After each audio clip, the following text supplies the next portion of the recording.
Ashamaa kabajamtoota hordoftoota kiyyaa miira gadaantummaa ilaalchisee viidiyoo kutaa tokkoffaa keessatti miira gadaantummaa maal akka ta'e ilaallee turre. Kutaa lammaffaa kana keessatti namni miira gadaantummaatiin miidhame mallattoolee akkamii agarsiisa? Akkamittis beekuu dandeenya isa jedhu waliin ilaalla. Hanga xumuratti na faana tura. Ergaawwan daqiiqaa muraasa keessatti ilaalcha namaa jijjiiruu danda'an hedduu argachuuf chaanaala kana subscribe godhaa.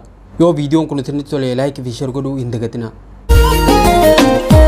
Namni miira gadaantummaatiin miidhame tokko mallattoolee akkamii ofirratti arga? Miirri gadaantummaa kun akka dhukkubaatti. Dhukkubni tokko akkuma mallattoolee mataa isaa qabu, miirri gadaantummaattis akka rakkootiin sammuutti mallattoo mataa ofii qaba. Namoonni miirri gadaantummaa itti dhagahamu kun tokkoffaa jireenya isaanii keessa wanni gaariin akka jirtu hin amanan. Tokkoon ilma namaa jiruu isaa keessatti cinaacha jabaa fi dadhabaadha qaba. Namoonni miirri gadaantummaa itti dhagahamu jireenya isaanii keessatti dadhabina yookiin waan irratti qofa malee jabeenya yookiin waan gaarii qaban arguu hin danda'an. Namni biraa yoo itti himallee dhugaadha jedhanii hin fudhatan. Cimina yookiin waan gaarii tokko agartee yoo itti himte muudii irra qabatu jirta siin ja'a malee hin amanu. Takkaa jirtu mataa isaanii dadhabaa miskiina fi nama namaa gadii godhanii yaadanii waan cufaniif. Mallattoolee namni miirri gadaantummaa itti dhagahamu agarsiisu keessaa inni lammaffaa namoota biroo gammachiisuuf jiraachuu. Namoota gatii qaban akka ta'an namoonni biroo akka mirkaneessaniif barbaadan. Yeroo maraa gaarii mataa fi hoggaa dhagaan ni gammadan. Qeeqa xiqqaa tokko gaafa dhagaan immoo hedduu gaddan. Kanaafuu namni sobaan illee taatu waa'ee isaanii waan gaarii akka dubbataniif namoota biroo gammachiisuuf hedduu ifaajan. Fedhii namoota biroo guutuudhaaf hanga tarkaanfachuu qaban dabranii deeman. Kana wanni godhaniif waan gaarii godhuu waan isaan gammachiisuuf osoo hin taane namoonni kana arganii akka isaan faarsaniif. Sadaffaa miira ofitti amantummaa dhabuudha. Dhugumatti namoonni kun gowwoomsa. Dandeettii fi muuxannoo namoota qaban ta'uu danda'an. Namoonni alaa isaan laalanii akka isaanii ta'uuf hawwan. Namoonni miirri gadaantummaa kun itti dhagahamu garuu ga'umsa fi dandeettii isaanii kana baasanii ibsachuu kan dandeessisu miira ofitti amantummaa hin qaban.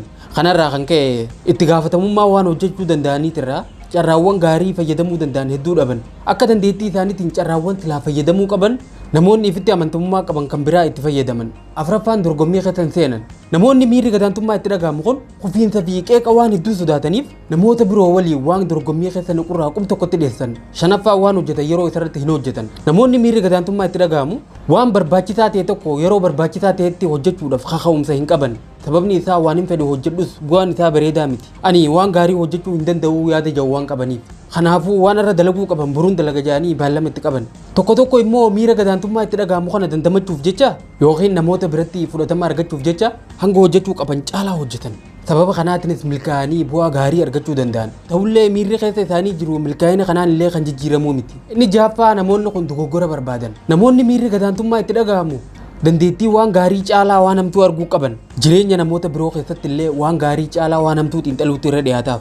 Wanni hamaan namni hin agarre isaaniif sirriitti mul'ata. Waan gaarii dirree tana jirtu garuu hin argan. Egaa kabajamtoota hordoftoota kiyyaa miira gadaantummaa ilaalchitee kutaa itti aantuun immoo namoota miira gadaantummaatiin dararamaa jiraniif furmaanni isaa maalii kan jedhu qabadhee hangan dhufu nagayaan naaf tura.